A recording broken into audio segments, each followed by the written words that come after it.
Bé, bon dia, gràcies per haver vingut ara a aquesta hora. Després, posteriorment, farem la reunió assemblea dels dos comitès nacionals, de la UGT de Catalunya i de Comissions Obreres de Catalunya. Molt breument, una petita introducció, després passo la paraula al Javier, després al Pepe Álvarez i després a l'Unai i després entrem en les preguntes que vulgueu. Aquesta trobada d'avui per nosaltres és important. És important per dos motius. Primer, per fer difusió de l'acord que hem arribat després de molt temps amb el govern de l'Estat i la COE i posar-lo en valor dels continguts, perquè nosaltres creiem que l'important del debat que s'està produint en aquests dies no se'n parla, que és el contingut de l'acord i aquest contingut com canvia les condicions de treball de la gent de Catalunya. I per això aquesta reunió conjunta té l'objectiu principal és aquest.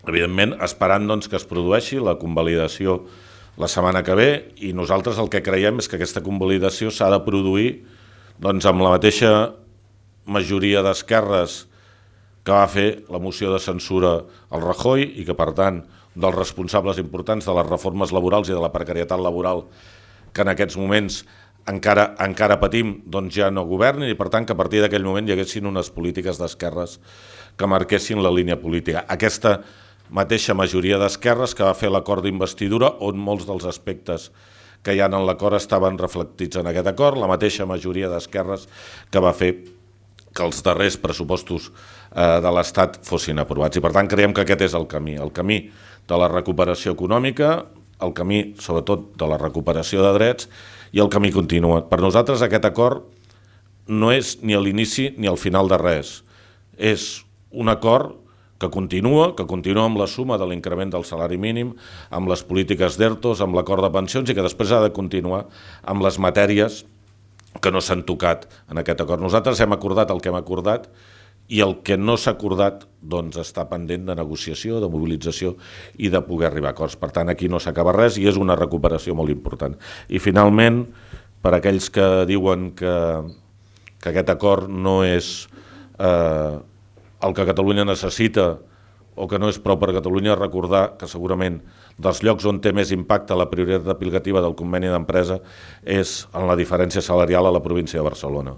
Una persona que treballa en una empresa multiserveis a la província de Barcelona, no diré el nom, però us el podia dir després, l'empresa en concret, pot tindre un salari aproximat d'un 3.900 euros, amb la prioritat aplicativa del conveni del sector a partir d'ara, si treballa en el sector del transport de mercaderies, el seu salari passaria a 22.000 euros i si treballés en el sector del metall a 23.000 euros. Per tant, és un acord important pels treballadors i les treballadores de Catalunya. Moltes gràcies.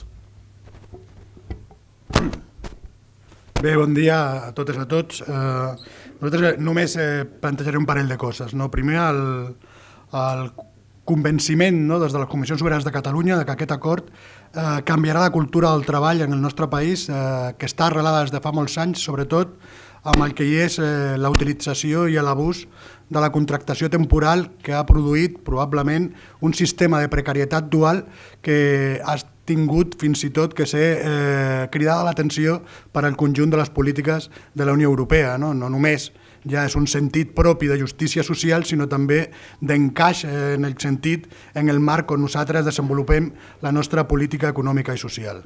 Per tant, som convençuts que aquesta cultura tornarà també a donar-li la força i el poder sindical amb treballadors i treballadores en contractes estables, en carreres laborals estables, que milloraran les seves capacitats de cotitzacions i que tindran efectes també més enllà inclús de la seva pròpia activitat laboral.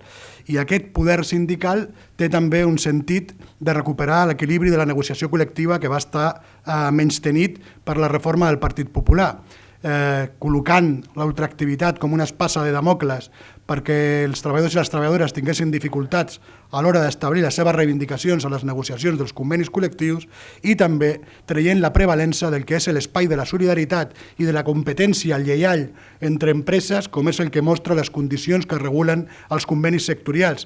Hem vist com la competència deslleial d'aquestes empreses fantasmes multiserveis han produït evidentment, la fagotització d'alguns sectors de les activitats en grans empreses, en mans de grans empreses, malauradament alguns d'ells molts vinculats a les licitacions d'administracions públiques. Per tant, aquí també s'ha de corregir aquesta reforma algunes de les cultures de les administracions públiques a l'hora d'establir la prestació dels serveis i que sobretot han produït una precarització absoluta de treballadors i treballadores que en aquests convenis d'empreses han devaluat les seves condicions de treball. I per últim, perquè troba solucions alternatives que s'han mostrat exitoses, com ha estat a la Covid, per intentar mantenir l'ocupació i no gestionar les crisis, com ha estat, sobretot, aquest període de 10 anys d'efecte de la reforma laboral del Partit Popular, en el que els acomiadaments era l'única fórmula utilitzada per fer front a les situacions difícils que podien passar a les empreses. I aquí, mantenir l'ocupació amb aquesta extensió dels certos Covid amb el mecanisme RET, aquesta adaptació, penso que també canvia el marc de la cultura de les relacions de treball en el nostre país. Per això estem molt convençuts.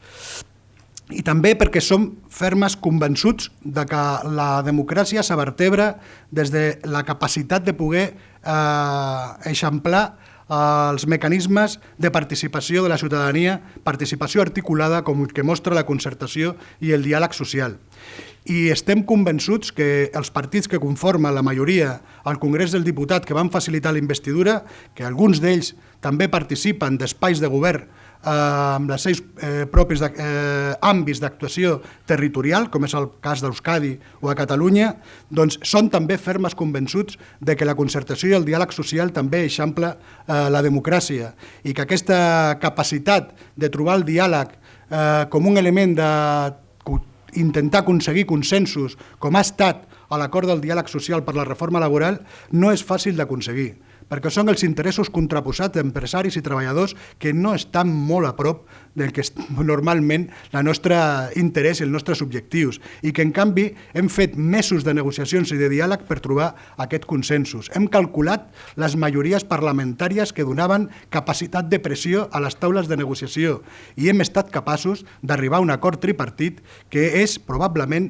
dels pocs acords tripartits que han modificat en aquest nivell de profunditat a l'Estatut dels Treballadors.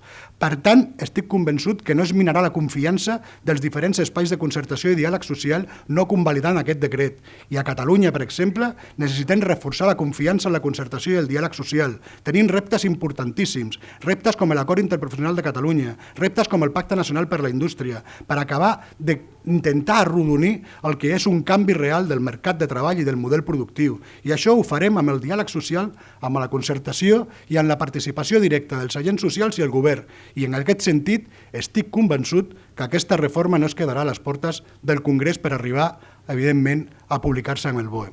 I res més.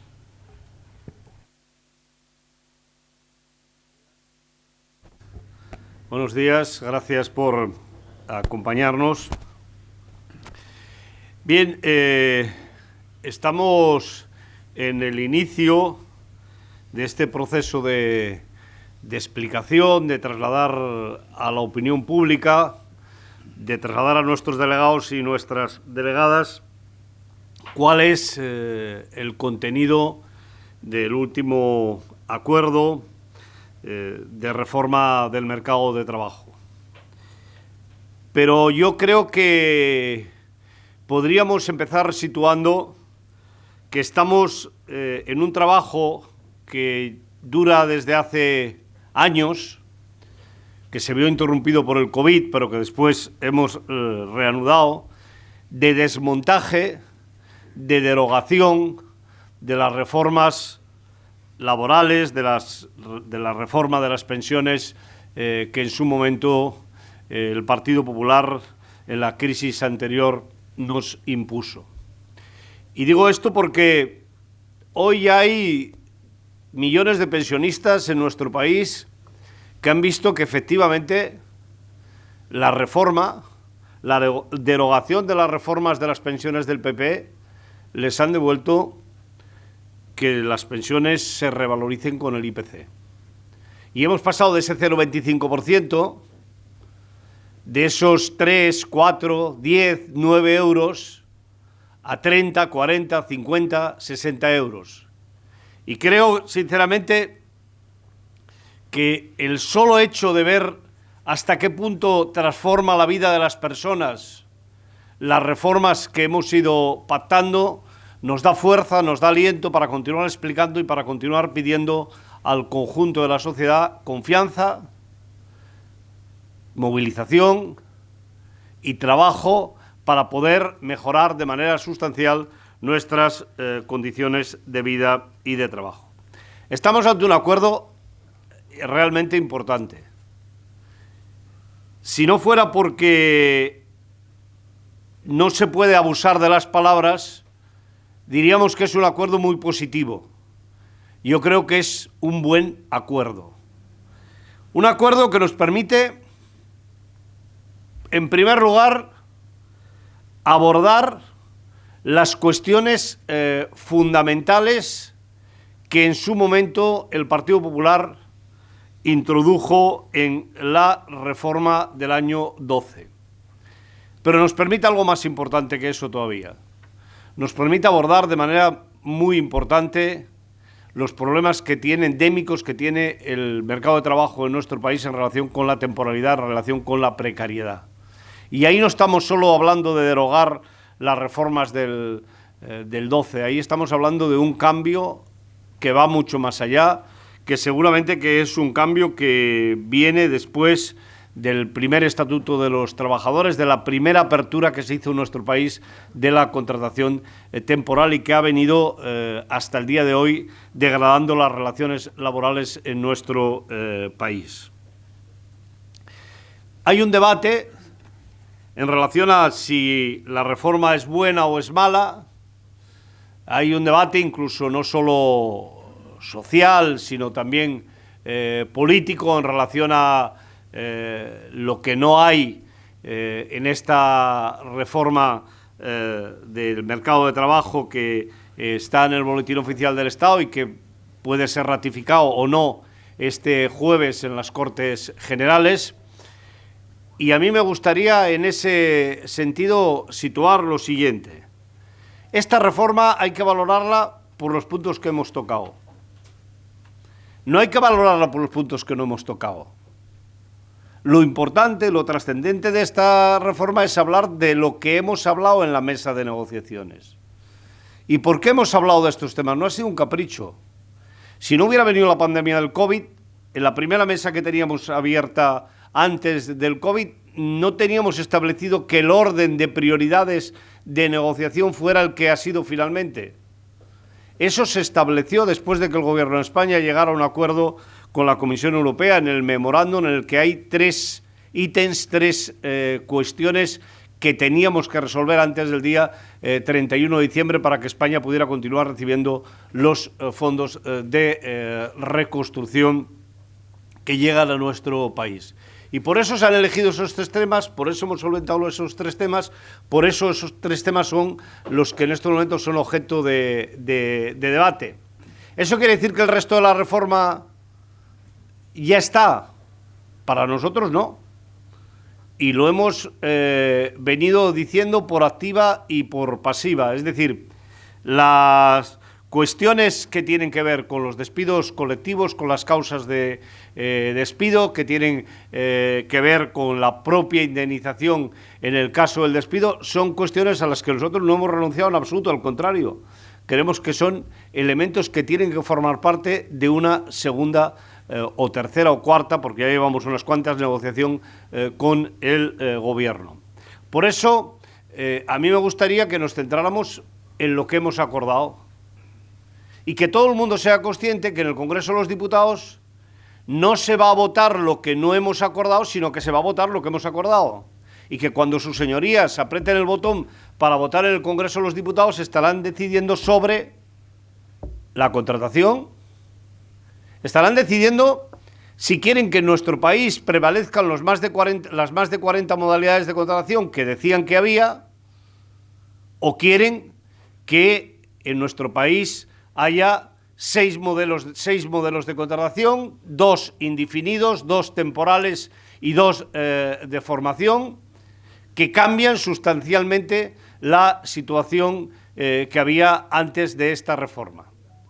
Si quieren que realmente dentro de 6, 7, 8 meses, dentro de un año, cuando salgan las estadísticas y conozcamos cuál es el nivel de precariedad laboral, de temporalidad que hay en nuestro país, ver que esta se ha reducido de manera drástica. Seguramente que 5, 10 puntos o incluso más, porque la norma en nuestro país pasará a ser el contrato indefinido y no el contrato temporal.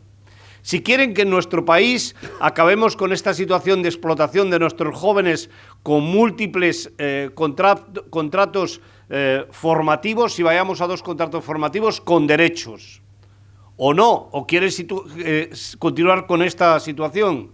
Si quieren que se restaure la ultraactividad para los convenios colectivos, o no quieren que se restaure la ultraactividad para los convenios colectivos.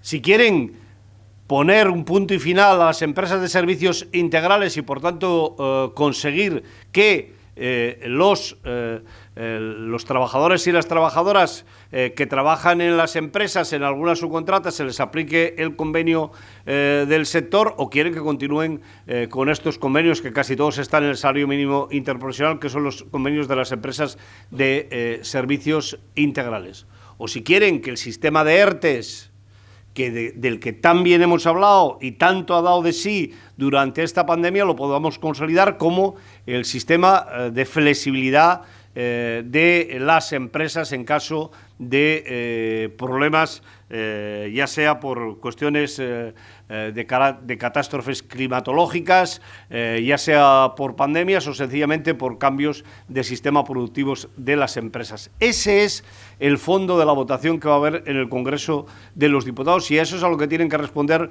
los señores y señoras diputados cuando voten en el Congreso de los Diputados, no a el precio del despido. Bueno, si quieren entrar en esa materia, tienen todo el derecho del mundo. Nadie impide a los partidos políticos presentar proposiciones de ley en el Congreso de los Diputados, que las presenten. Y la pregunta sería, ¿por qué no las han presentado hasta ahora, no? ¿Por qué hasta ahora nadie se ha manifestado contra la reforma del Partido Popular, y ahora que empezamos a desmontarla y a reconstruir un nuevo sistema de relaciones laborales, se acuerdan de manifestarse? En realidad, este país es un país en el que algunas personas deberían de mirarse algunas de las contradicciones que tienen. Por eso, para nosotros es muy importante que el Congreso de los Diputados vote favorablemente. Nos gustaría que se hiciera con una mayoría muy amplia. No tiene por qué haber exclusiones. A mí me parece que no es contradictorio que haya más diputados que voten a favor de la reforma que hemos. Se trata de votar un texto que a nosotros nos gustaría que se hiciera sin ningún tipo de modificación, por tanto que no haya tramitación parlamentaria, en el que si hay coincidencia debería de poder votarse. Y en ese sentido lo que me parece realmente injustificable es que el Partido Popular no vote a favor de esta reforma. Y me parece justificable, en primer lugar, porque cualquier partido que quiera gobernar España parece difícil de entender que un acuerdo al que han llegado empresarios y sindicatos no merezca el apoyo de un partido que quiere gobernar España. Pero incluso por sus propias manifestaciones. Ayer mismo oía a Pablo Casado decir que como no les habían llamado, pues que no iban a votar. Pues a mí ese no me parece un argumento serio. Usted tendrá que votar o no en función de los contenidos, no si le han llamado o no. Porque aparte del señor presidente del gobierno que le llame o no, los demás también pintamos algo en este país, y con el Partido Popular hemos ido teniendo relaciones y hablando de los temas como con el resto de los grupos parlamentarios. Y no se puede decir eso cuando además nosotros sabemos que antes de que tuviéramos los textos definitivos del acuerdo, el Partido Popular ya había dicho que no. Yo recuerdo una mañana que todavía se estaba debatiendo y discutiendo el contenido de los textos y el Partido Popular ya había dicho que no. Por eso me parece realmente que es muy poco serio, me parece que no aporta nada al país no dar soporte a un acuerdo de esas características. Por eso yo quiero aprovechar hoy en Barcelona, vull aprofitar per demanar-li a Esquerra Republicana que posi en marxa els mecanismes que cregui convenients i oportuns. A mi em sembla que no es tracta d'un punt i final, sinó es tracta de continuar treballant, que pugui obrir les negociacions que cregui oportunes i convenients. Els temes que no han estat negociats són temes oberts que qualsevol partit polític pot proposar de nou, pot negociar perquè hi hagi una proposició que es pugui materialitzar, però en tot cas em sembla que Esquerra Republicana hauria de donar suport, com l'hauria de fer el PDeCAT, com l'haurien de fer la resta de forces polítiques catalanes, aquest acord, que és un acord especialment beneficiós, com deien abans els companys de Catalunya, per Catalunya, pels treballadors i les treballadores de Catalunya. No hem d'oblidar que les empreses multiserveis amb el territori català tenen una gran extensió, que la temporalitat a Catalunya és una lacra absolutament infumable, i en aquest sentit crec que el seu vot favorable seria un vot que ens ajudaria a poder continuar treballant. Gràcies.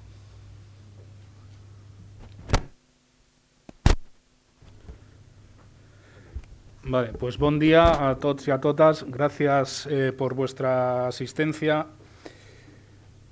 Bueno, de forma, voy a intentar que telegráfica.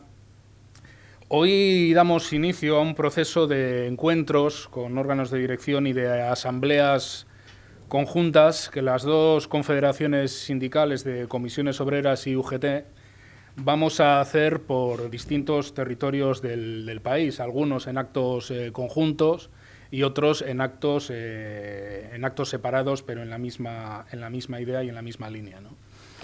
La verdad es que cuando planificamos este proceso de encuentros y de asambleas, lo hacíamos básicamente, yo diría que con un afán pedagógico, es decir, de explicación a los delegados y a las delegadas de los contenidos de lo que habíamos pactado y del escenario que se abría a raíz de que esta nueva legislación entre en vigor.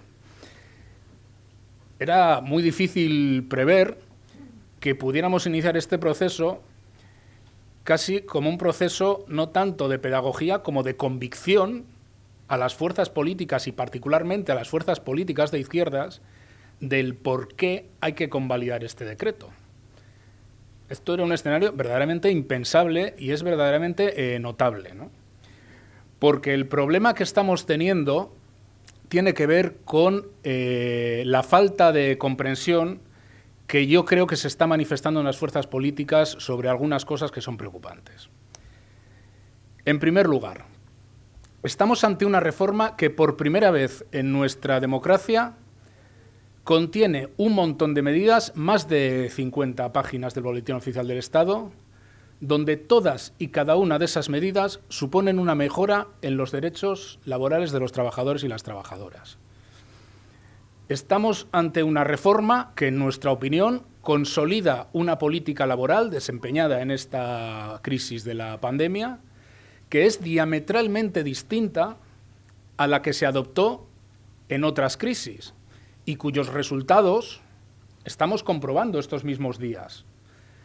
Se han salvado más de 3 millones de puestos de trabajo, se han recuperado las tasas de empleo y de cotizantes a la Seguridad Social en menos de 2 años respecto a las que había en el año 20 antes de la pandemia, y además de ser una reforma de mejora nítida de derechos laborales, además de consolidar unas fórmulas distintas de hacer frente a las crisis, mucho más justas con los trabajadores y las trabajadoras, pero también mucho más eficaces con la economía, planteamos una reforma que viene con consenso de los agentes sociales, con un acuerdo que, es verdad, lo decía Pepe, a veces sobreactuamos mucho las palabras y conviene medirlas, ¿no? Pero si a algún acuerdo se le puede poner el calificativo ese de histórico, es este. Y ya digo que no quiero exagerar.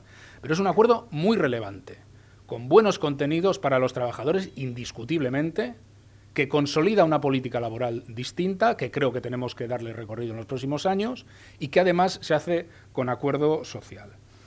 Por tanto, no parece razonable estar viviendo estas tensiones supuestas para la convalidación o no de este decreto, que es tanto como decir para la permanencia o no de la reforma laboral del año 2012. Quiero recordar los efectos que tendría la no aprobación de este Real Decreto Ley. En primer lugar, hay una cuestión que nos preocupa bastante y es la frivolidad con la que se está abordando el hecho de que esto sea un acuerdo social.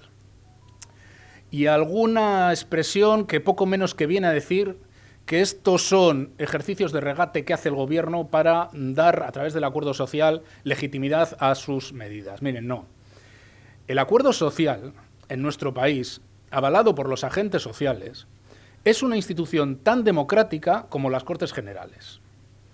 Los sindicatos que estamos en las mesas de negociación, no estamos en las mesas de negociación por ser particularmente guapos o particularmente feos, sino porque nos votan millones de personas trabajadoras. En comisiones obreras y UGT, a lo largo del año 2020 o a lo largo del año 2019, están afiliados en un momento u otro de cada uno de estos años más de 2 millones de personas trabajadoras. Tenemos 180.000 delegados y delegadas elegidos en las empresas votados por sus compañeros. Y el título preliminar de la Constitución nos otorga un mandato constitucional exactamente igual que a los partidos políticos. Por tanto, aquí no estamos hablando de una institución extraña que no se sabe de dónde sale. Esto es legítimamente tan democrático como las actuaciones que llevan los partidos políticos. Y resulta sorprendente que se alegue para cuestionar este decreto y estas negociaciones materias que no han estado encima de la mesa, lo que no quiere decir que no puedan estar en un futuro. Es más, en mi opinión, debieran estar porque el modelo laboral en España todavía requiere amplias correcciones y amplias mejoras. Traducido al terreno político, es como si un partido, para negarse a apoyar una ley que regula los precios del alquiler, dijera que vota en contra porque esa ley no regula bien la recogida de basuras. Diga, oiga, perdone usted, pues vamos a regular los precios del alquiler y luego ya veremos qué hacemos con la recogida de basuras. Pero no es de recibo algunos de los mensajes que se están lanzando. Esta es una reforma que tienen que apoyar todos los partidos por convicción democrática. La Constitución no acaba en el artículo 2. Y los agentes sociales tenemos legitimidad democrática. Y esto no va de competencias entre la legitimidad del Parlamento y la legitimidad de Cataluña. Estamos en este territorio, en el año 2021 se hicieron 766.047 contratos de obra o servicio. 766.000 personas que a partir de la entrada en vigor de este decreto hubieran tenido o un contrato indefinido o un contrato temporal que como mucho puede durar 6 meses en vez de 4 años, como podía durar el contrato de obra. Estamos hablando de que los convenios sectoriales ya son otra vez un convenio red debajo del cual no se pueden establecer salarios. Hay trabajadores y trabajadoras en Cataluña y en otras partes del país que verían mejorados sus salarios en un 30 o un 40% con la entrada en vigor de este decreto. Los contenidos son netamente positivos. Y no es verdad que esta reforma no conlleve tocar el precio del despido en España. No se ha abordado, en efecto, el coste de la indemnización de 33 a 45 días. Pero si aquí se convierte en 1 millón de trabajadores temporales en indefinidos, el tratamiento de la indemnización del contrato temporal y indefinido no es el mismo. Y se mejoran los contenidos para estos trabajadores y las hipotéticas indemnizaciones por despido. Claro que se tocan aquí indirectamente los precios del despido.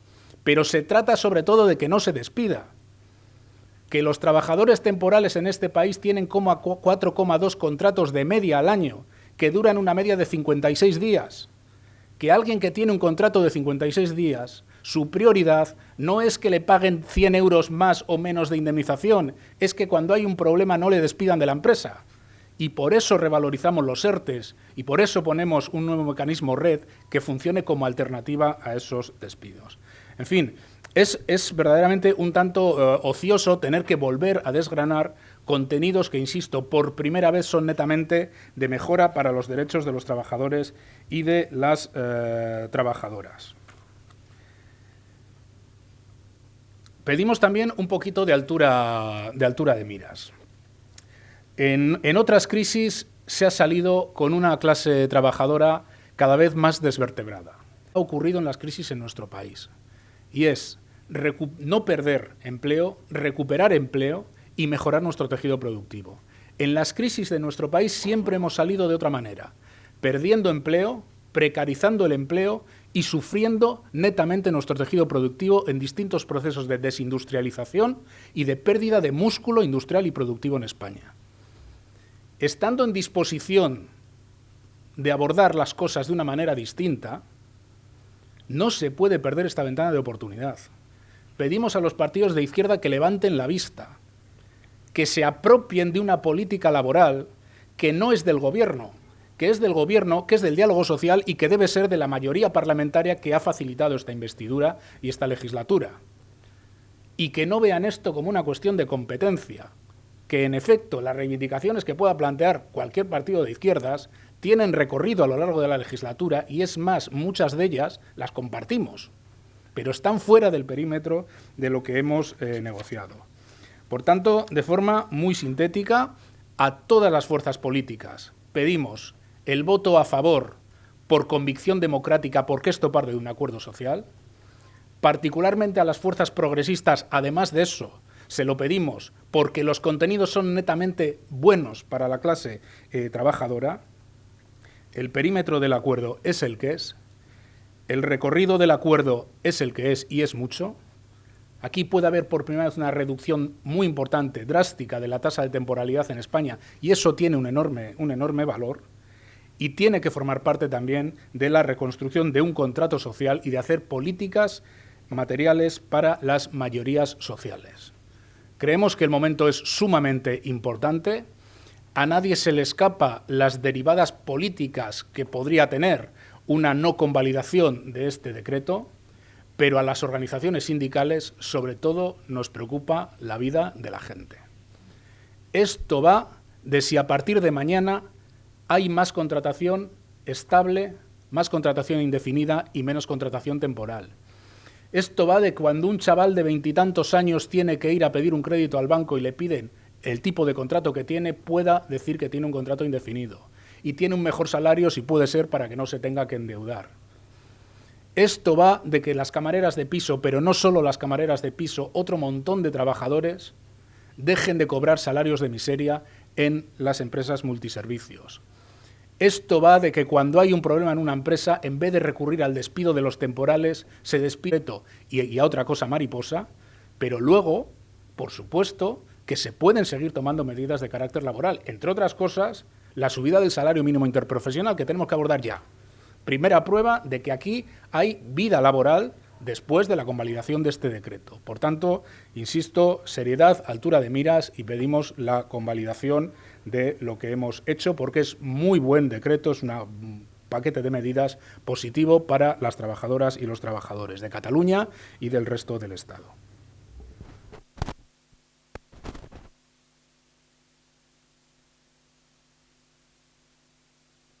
Saber cómo veis vosotros, qué posibilidades hay ahora mismo de que el jueves finalmente se apruebe la reforma, y después también habéis dicho que a nadie se le escapan las derivadas políticas que podría tener la no convalidación. ¿Qué queréis? ¿Habláis de consecuencias? ¿De qué habláis?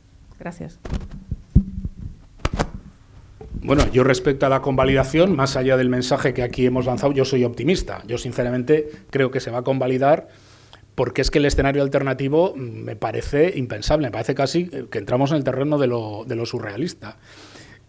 Las consecuencias de la no convalidación del decreto son la pervivencia de la reforma de Mariano Rajoy y Fátima Báñez y que no hay ninguna tramitación posterior. No se puede no convalidar el decreto y luego entrar como proyecto de ley, o se convalida o no se convalida. O sea, sepamos de qué estamos hablando, ¿no? Hombre, las consecuencias políticas serían evidentes. Lo que pasa es que yo no voy a especular en ese terreno porque bastante tenemos con lo que tenemos, pero pues si esto no...